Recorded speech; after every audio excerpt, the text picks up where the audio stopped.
Hello guys, let's learn a useful English phrase.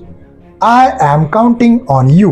मी तुझ्यावर अवलंबून आहे किंवा मी तुझ्यावर विश्वास ठेवतो.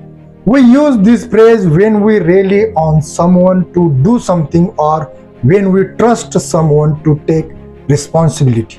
Examples are here. तुला हे काम करायचं आहे. मी तुझ्यावर अवलंबून आहे. You have to do this task. I am counting on you.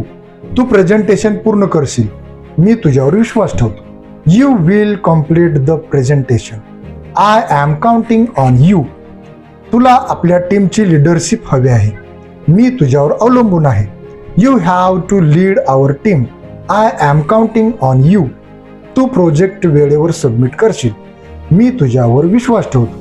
You will submit the project on time. I am counting on you. Follow for more English.